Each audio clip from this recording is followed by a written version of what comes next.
Hello, everyone. This is your host, Akil Jabbar, and welcome back to another episode of SaaS District. In today's episode, we'll be talking about how to leverage AI for your digital content marketing. Today, we have our guest, Andy Crestodina, joining us. Andy is the co-founder and CMO of Orbit Media Studios, a digital agency based in Chicago. He has over 18 years of experience where he advised over 1,000 businesses on their digital marketing strategies. He also speaks at major marketing conferences, contributes to prominent marketing blogs, and is host of the Content Matters podcast. So welcome, Andy. Super excited to have you on the show today. I'm glad to be here. Akil, thanks for having me.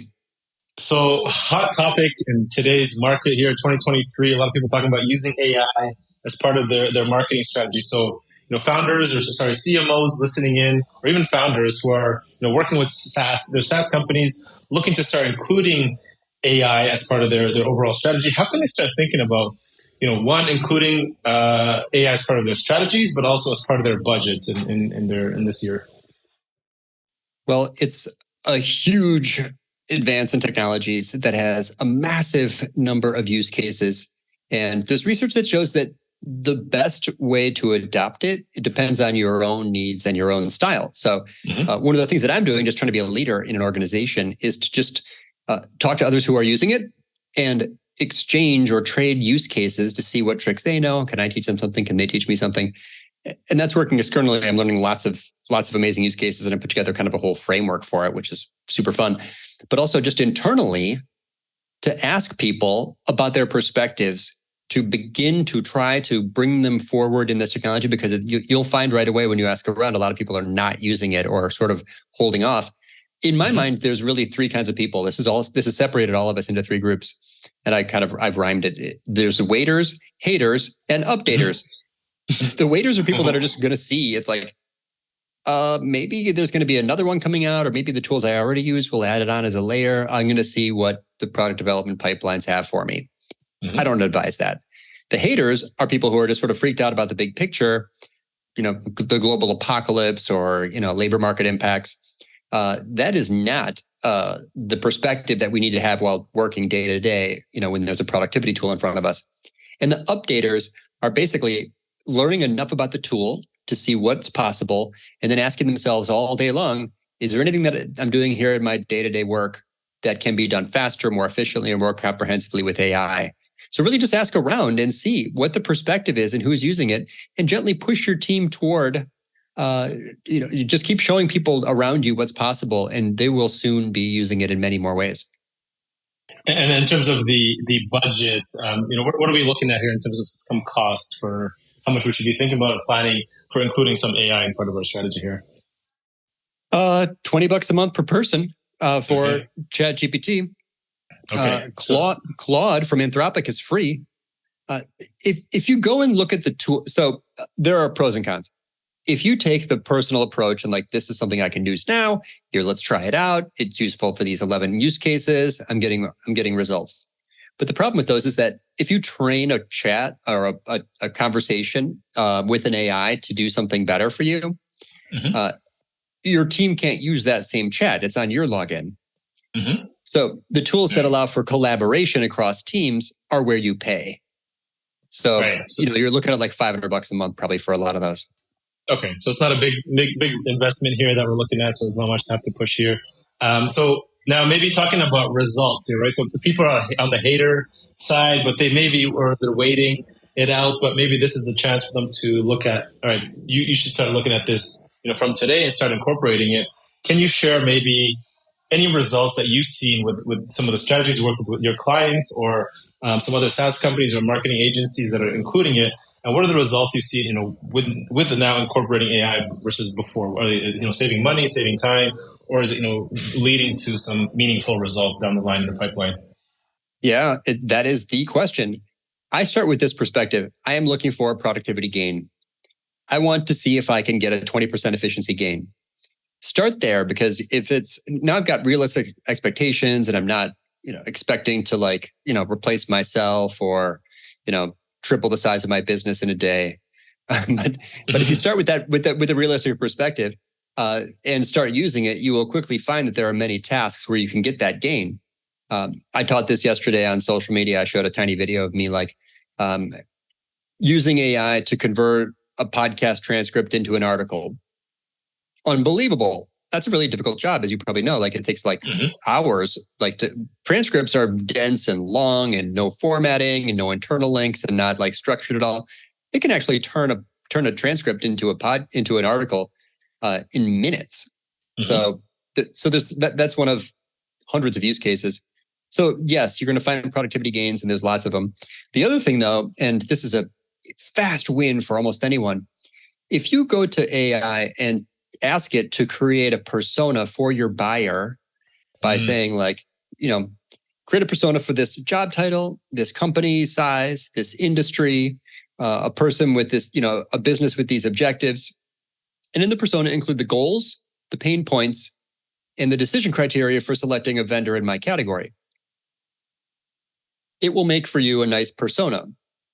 It's going to be wrong partly. You have to update it, change it, fix it. Start a new chat with that persona in it. Now, in that new chat, say, you are whatever, Akeem, or, it'll give it a name. You are this person. Review the following web copy and tell me if anything is missing. Gap analysis for conversion optimization. It is brilliant.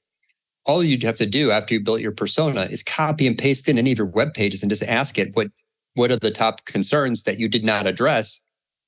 You will immediately see, I did this the other day with a friend. It's a welding school, arts, an art school for young adults, high schoolers, going to welding school. Okay, great. Let's build a persona. For a parent of kids of this age, and you're interested in the arts, and you these kinds of things, tell me how you decide what art school or, whether or not to send your kid to a welding school. And it gave us 6 things. Then we copied in the web page and it said, your page does not mention safety. Ouch. Automatically, immediate, what? Oh my God, I can't believe I wrote a page that did not address one of the top concerns of my audience. So that exercise is about a 3-minute round trip. The improvement can lead to maybe I wouldn't be surprised. You could say, if it moves your conversion rate from 1% to 1.2%, that's a 20% lift. Do it for landing pages, do it for your homepage, do it for any service page or a pricing page or anything. You're going to quickly see where you missed on the conversion copywriting job, which is, by the way, bottom of funnel, super high ROI, big lift types of changes. So that's one where I think anybody who uses this has to respect the opportunity that comes from having a super fast tool for just vetting anything you've written.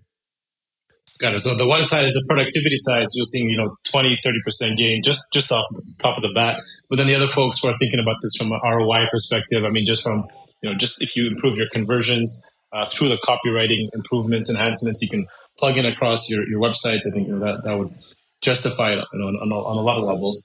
Now with so many different tools out there, right? There's new ones launching every day. I just saw, there's new launch pads of accelerators just focused on AI tools. So there's going to be hundreds coming out in the next years. But right now, today, what are some of the best ones, especially, marketing content pieces we should be creating and publishing with AI? What are some favorite tools, whether for, video clips, blog posts, you mentioned podcasts? Is there, besides ChatGPT, is there any other ones you like to use? Yeah, I actually, in that example of let's give it a transcript and see if it can convert it into a nice rough draft of an article. ChatGPT actually won't do that very well because the character limits are too small. Okay. So you can't really copy and paste in a 4,000 word podcast or video transcript. It's going to choke. So, but as long as you're in the US, US or UK, at the time of this recording, Canada doesn't have access yet. But Claude from Anthropic is right behind GPT-4 as in terms of utility and quality and comprehensiveness. So for that, I can't actually do that first suggestion in ChatGPT. Instead, I used Claude. So it is amazing, and it's basically the same. I mean, the UX is nothing. None of these tools have a UX almost. It's just like an empty field. So yeah, I would recommend that. I am also excited about the agent GPT style tools that will come along and actually do things for you, like browse around on the web. And I mean, the future of AI is going to be tools that don't just give you answers, but tools that can actually go do things and complete tasks and talk to other AIs to, meet goals and, for example, identify influencers that I want to collaborate with on this topic. Great. Now write an outreach message that would work well for these influencers. Great. Now reach out to those influencers and share the scheduling link. I want you to book time with them all. That's what's next. So the browsing plus the utility of the agent. Mm-hmm. I don't have a recommendation for that yet, but I assume maybe end of the year you're going to be using tools like that all the time. Mm-hmm. For image creation, I'm using Midjourney. It's a little weird because you have to do it from inside Discord. It's far better than DALL-E, which is possible to use through Bing Create. Okay. The other one for image creation is called Stable Diffusion, which actually does sort of have a user interface with sliders and settings. But no, it's early days. I mean, there's 1,000 AI companies launching per month. So, but that does not overwhelm me, and I don't really care. They can come out with new tools as fast as they want. Mm-hmm. My job isn't to try every new tool. My job is to get a 20% efficiency today. So if I have a tool that works for me, I'm going to use it. If I had a limitation, like a character limit or something, then I'm going to use it and reach for a different tool. But right now, I can do most of what I need to do in OpenAI's ChatGPT and in Anthropic's Claude. Perfect. Is there any other, maybe entrepreneurs listening in, looking for some opportunities to maybe build something here? Is there anything that you're pretty excited about? Maybe still too early. You mentioned one about the influencer outreach, but also as opportunity for the market that you think would be helpful right now, that if you could start implementing within your agency or for campaigns for your clients. Oh, I think the people who are really, I'm enjoying this conversation, but you should talk to people who are building on top of it, because if you go to platform.openai.com, you can get to the API for GPT-4 or whatever, GPT 3.5, and you can sign up to buy tokens to be able to layer functionality on top of their AI. These companies that are launching new AIs, they're not doing completely new LLMs, completely new large language models. They're just building on top of other people's systems. Exactly. And so, companies like OpenAI are open because they've licensed their technology to anyone who wants to build on top of it. So some of the smarter businesses out there are building sort of custom trained internal tools to help them do a better job with their clients, or they are doing custom trained software as a service models. So you can sign up like, I assume Jasper and all these things are just sitting on top of something else, but Grammarly and all those. Yeah. So that's really, really interesting to build a prompt assistant on top of OpenAI, or build custom trained, use tools that point at a specific set of data, or build tools that are keeping the data separate from the rest of OpenAI. That's a big concern, of course, is, you can't upload certain things to these tools. So people are setting up, specific environments where it can crawl, like, sensitive data like healthcare or financial data or sales data, or, an AI that talks to your CRM and predicts future revenue, or tells you exactly which contacts to reach out to at what times. Like those are custom trainings, and that's the future. Love it. I want to come back to this point we talked about, which is about the dollar conversion copywriting, specifically around building and constructing landing pages. I imagine you've worked with many clients and helped design these, improve these, and improve conversions on through their copywriting. Can you share a little bit? What are some important points? What are some important functionalities we should look at? How we can improve and create a high converting sales page? And the reason I bring this up is because this is something that's going to generate dollar amounts that maybe people can take and use today if they're going to go out and start using AI, and probably should, as soon as possible. Sure. Yeah. Well, I'll start by saying that it's a completely different mindset than search, which is query result. This is a chat. So we're going to have a multi-step, multi-prompt process. So imagine this. you've got some data that has which of your landing pages are how effective, and you take your top 5 landing pages and in a very long prompt, copy and paste those landing pages into ChatGPT and say, what do these 5 landing pages have in common in their structure? And then it will give you back a structure for a high-performing landing page. You could give it any landing page in this, in theory. And now it's going to miss something probably, so you're going to edit that. I'm going to keep saying that. Edit it, because you can't just trust the tool. The tool's not going to do your job. You still have to edit this thing. Okay, so now you have a structure for a generally high-performing landing page. Then say, with using that, you're following prompts after you've improved upon it. You're following prompts. Say, now using that landing page structure, create a new landing page for this offer and copy and paste in any web page. Now it's going to write a new landing page using that structure for that offer. Now edit it. It's probably missed something. You have to go check, were those testimonials accurate, or was the data complete? What was missing? Or should I add other examples? So that is you could do. So let's say that you're doing paid, and that your ad targeting is targeting kind of some more general phrases, and you have this idea. Well, I could save my ad spend and lift my conversion rates by, instead of buying one general ad for library furniture, I'm going to make 5 specific ads for library chairs, library tables, library shelves, library bookcase. Just make a bunch of different pages. Hey, wait, that's a bunch of work, right? How am I going to make all those landing pages? You're going to do it in 10 minutes through AI. So it scales. You're going to make, you can, it's a way to just, you can do more before lunch than you could have done in 3 days, with the manual process. So it's a, so that's an example of both an efficiency and a conversion rate lift. But you have to learn how to build the chat for teaching it. First, you have to teach it the landing page, the landing page structure, and then you give it the offer. Similarly, if you're a copywriter or a content marketer, say you go find your top 10 headlines and say, read these top 10 headlines and summarize this style. It does that. Lovely. Read it if you like. Change it if you like. Then in the next prompt, say, using that style, write a headline for the following article and copy and paste in the article. This might sound exciting and interesting to some of the listeners. This is a basic skill. It sounds novel because it's only, it's like mid-year 2023.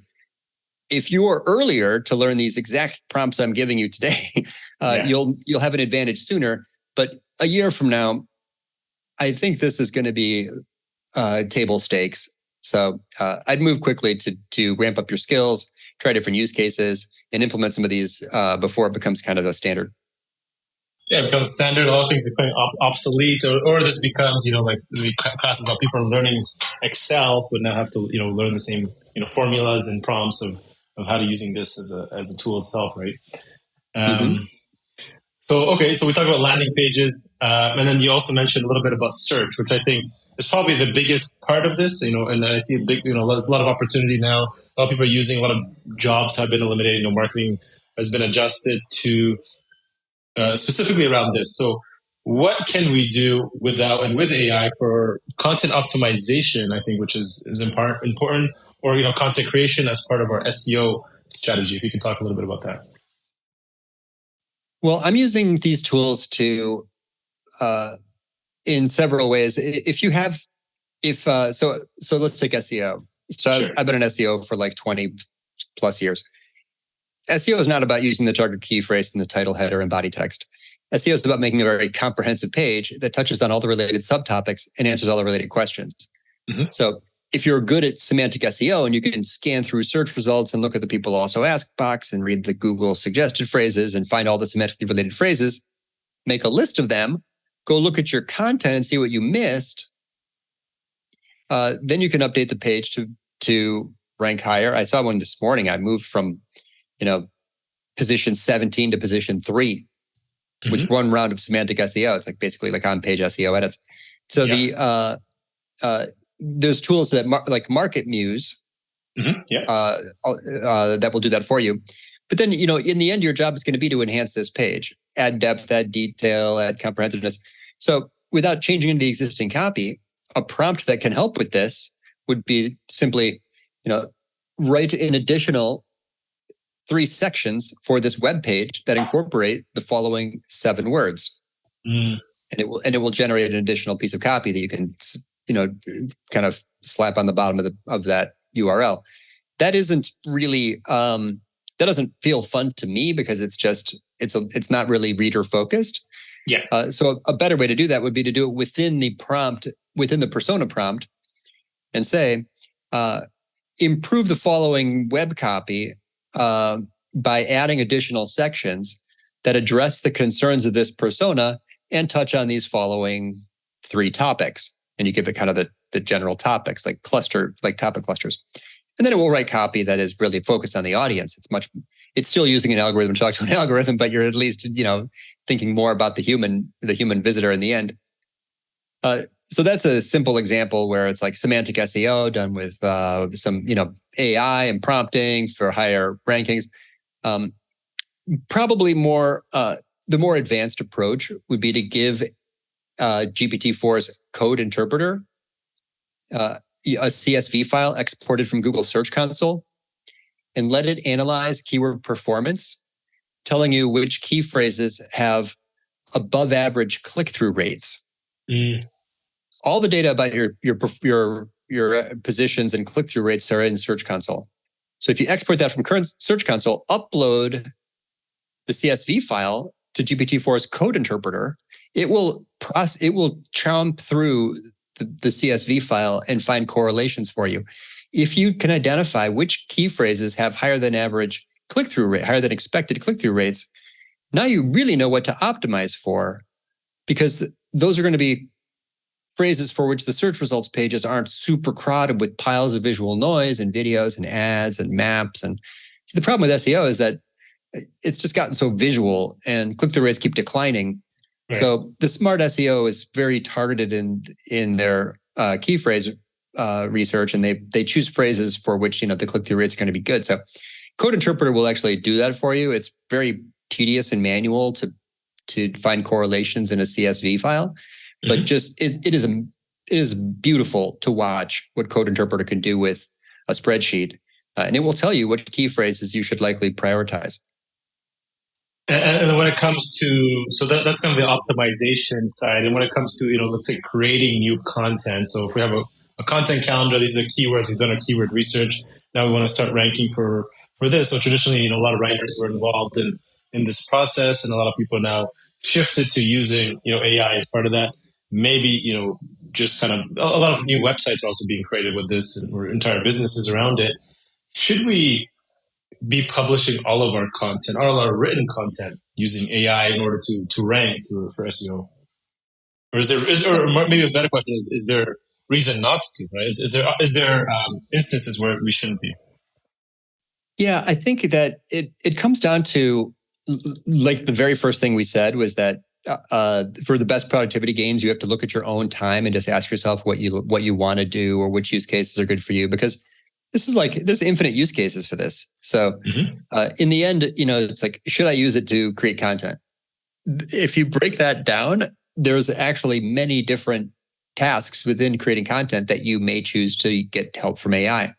Right. Examples: audience research and brainstorming ideas. That's the same persona prompt. Where I'm leaning heavily into that one chat where I built my persona, because then I can go ask it what its concerns are and ask it what topics it would read based on those concerns. So that's part of writing. And then there's writing writing the outline.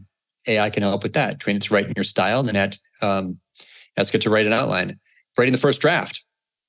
Creating social media posts, creating the visuals using Midjourney, writing email marketing copy, doing SEO edits, which we just described, writing meta descriptions, converting between formats, right? Just to do the first draft from a long transcript, or just editing. Take this article and make it sound. It's like for non-native speakers, it's a brilliant tool, right? It's like immediately going to naturalize the language. Or for anybody, if you're long-winded, it's like, hey, rewrite this to make it more concise and brief. So these are all, writing is not one thing. So you have to decide which of those use cases you like. So when it comes, for me personally, I use it for maybe half of those. I've tried it for many of those, and I consistently use it for maybe a third. That's what I like to do. So it just comes down to whatever use cases, where do you want to reach for a tool? It's sitting there. You can grab it any time. But there's still lots of parts of the process that I like to do personally. I do by hand. I enjoy. So it's really just, it's a question of preference. Final question here around this, Andy, before we shift to the kind of personal rapid fire question, which is maybe around kind of managing this process, right? So maybe CEOs don't have time to go in, or maybe marketing managers to learn all these prompts and start creating all this content around it, because this is a new process they have to learn versus where they were working with writers or their own process. But now this is a completely new role, maybe that within companies, that for folks who should be maybe using this to develop their content. Now, what would be, like, in your opinion, who are you hiring for or adding to your team to start publishing all this content and managing these tools? Yeah, it hasn't changed the HR mix at all. I think it'll be a while before we see that. I have friends who have agencies who tell me that they are getting such productivity gains that they've slowed hiring. They're not laying anybody off, but they've slowed hiring. Right. I know people who work with networks of freelancers, and they surveyed all their freelancers and said, who's using AI? And they are shifting work toward those freelancers who are producing more comprehensive content or being more efficient. But for what we do, project management, AI can help you, kind of with some of your communication tasks. But that I still need high touch project managers. For developers, AI can help debug code, and there's tools within GitHub that they're using now, and even Code Interpreter for things. It can write scripts. But I still need developers. For copywriters, so basically it can support all the different jobs: copywriters, SEOs, developers, project managers, designers. They all can find application and use cases, but I don't know of anybody who's hiring a specific role for it. It's just one of those things that is so useful in so many ways that it becomes part of everyone's job. In the long run, should make us all more efficient. All right. It's just like, using, Google Doc or Google Excel. I mean, everybody has to, they have to use this, whether it's sales, marketing, developer or any leadership role. Yeah, makes sense. Any last things you want to chat about here, Andy, in regards to AI? Whether there's recommendations on, you mentioned a few tools, or anything you want to mention that people should think about around using AI or be aware of? Yeah, I'll just kind of try to recap that conversation by saying for the marketer, there's three main applications. One is train it to be like your audience, and then you can talk to your audience day or night to figure out what more about its needs. You can train it to be like you, and to write in your voice, and to write headlines and copy and emails that sound like you. And the third is to use it to quickly process data and find insights and upload spreadsheets to it, and then get to answers faster. Which of my articles has higher than expected performance in a social, but or which of my articles are the most engaging but get the least traffic. It'll tell me that in seconds. So now I know what to promote on social media. Anyway, so so I would just, there are so many applications, but if you just straighten it out in your mind and say, basically, there's three things here, I think that'll help. Love it. Cool. Andy, let's shift gear to the personal rapid fire questions. Ready for that? Sounds good. Yeah. All right, Andy, what's one activity you enjoy outside of work that gets you into flow state? Akil, you know this about me now. I'm getting on the bike. Yeah. Just I try not to sit in cars. Traffic is speaking of productivity, traffic is a huge time suck. Traffic only bothers people who create it. So you're actually part of the problem if you're bothered by traffic. So get out of your car, ride a bike, put on a podcast or an audiobook. That is healthy and stimulating and sustainable, and just better for your emotional state. Absolutely. You're going to get off that bike and you're going to be ready to create something great instead of just, suffering through road rage, and getting less healthy and contributing to, some of the world's biggest problems. Yeah. Love it. Yeah, I don't know how winter time goes when it's freezing out there and you're still on your bike, but I imagine it still gets you to full state. It's still better than being in traffic, right? I can still do it. I ride the bike year round, 4 seasons, man, and I'm in Chicago. Nice. Yeah, it works. Yeah. Impressive. Andy, what's one piece of advice you wish you had known if you can go back, you would tell your 20 or 25-year-old self? Oh, that's going way back because I'm like 50 now. Okay. Well, I majored in Mandarin Chinese, which is a popular language, even more so now than it was in the mid 90s. In hindsight, I wish I had studied Spanish. This is because I go to Spain every year. I teach a class in Spain every year. I don't speak Spanish. This is going to sound strange to people because I know that it's like this trending popular thing to learn Mandarin, but Mandarin is really, at least today, Mandarin is really only useful unless you plan to live in China or Taiwan. Yeah. So it's not, if you've got some, high performing kids and high expectations, and just take a minute, really, where do you think your kids are going to use Mandarin? I have a degree in Asian language and literature, and I use it never. And if I knew Spanish, I'd use it all the time. Yeah, you said, start up an agency up in China, right? Yeah, if you want to live in China, I guess. If you want your kids to live in China, then have them learn Mandarin. If you want your kids to be, part of North America, maybe Spanish. Yeah, Spanish makes sense. What are some of the biggest challenges you're currently facing in order to continue your agency, the Orbit Media Studios? Meaning, what keeps you up at night these days, if anything? I worry about my team and remote work with my team because I've seen HR issues and people like flare-ups where I ask myself, like, I don't think that would have happened if we were all still together eating ice cream and pizza once a week. For sure. It's not the same. So I worry about those team members I literally worry about them because I can tell that there are people who are very isolated and I'm not sure how to get to them. Expecting them to come into the office is not what they want me to do, but I also think that it would be good for them. So I have 53 employees and there's only, 4 of us in the office on a good day. And, but I think there's probably 12 who should be here more often. Car cultures, doesn't agree with that, but that's, I worry about my team. And have you thought of moving back everybody to the office, or are they remote and all over the place? That wouldn't be feasible. Yeah, that's not going to happen now. They're all. I mean, people have moved all over the place, and even people. It would kind of be weird, right, to have like the people who are even local to say, you got to come in, unless it was a company-wide policy, and then like, why am I telling that one person they have to?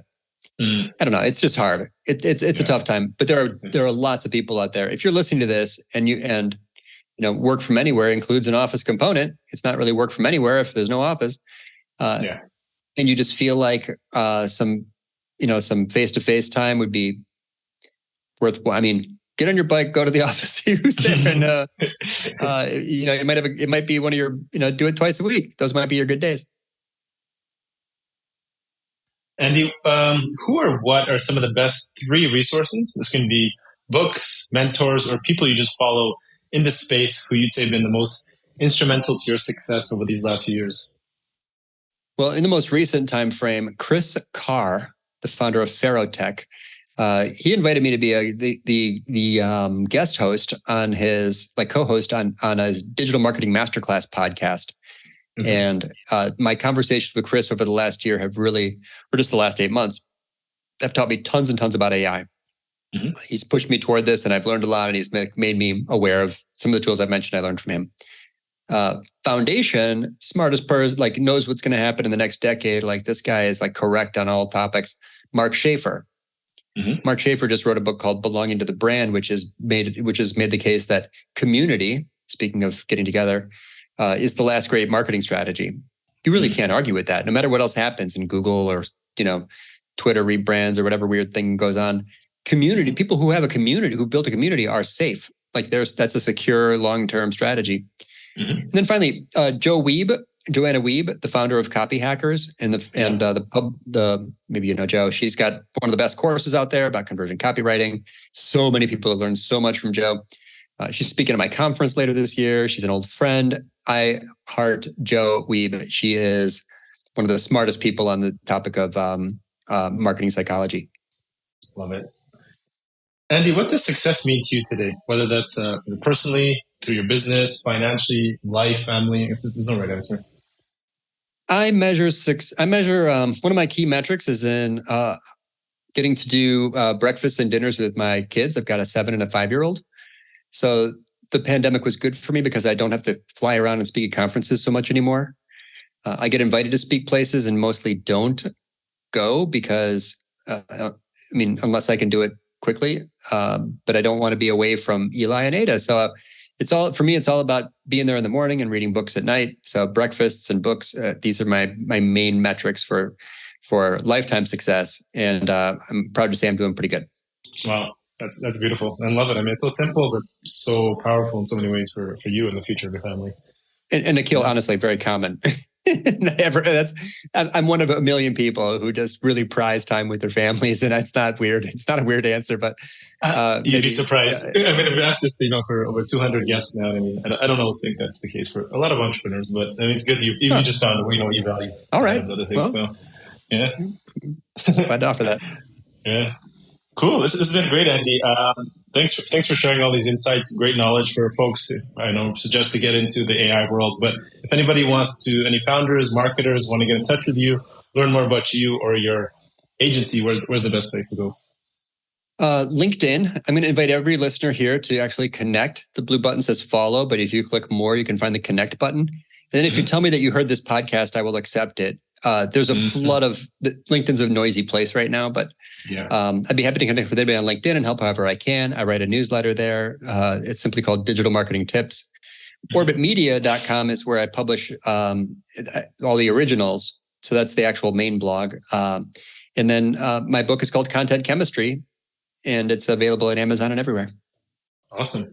Thank you, Andy. We'll add all those links to the show notes if you guys want to check out, connect with Andy, or check out his book as well. That'd be great. So thanks again, Andy. I really appreciate you joining us today. Thanks, Akil. Great. I love this. Thank you. Thank you. Thank you all for watching this episode and joining SaaS District today. Don't forget to like, subscribe, and hit the bell for future episodes where we interview top leaders in the SaaS industry. If you're a SaaS company looking to grow and unlock the true value of your business, get in touch with us at Horizon Capital, and myself or one of our consultants will provide a free assessment to help you get there and hit your goals. If you have any feedback or suggestions for this podcast, please comment down below and help us improve our content for you all. Thanks again, and see you on the next one.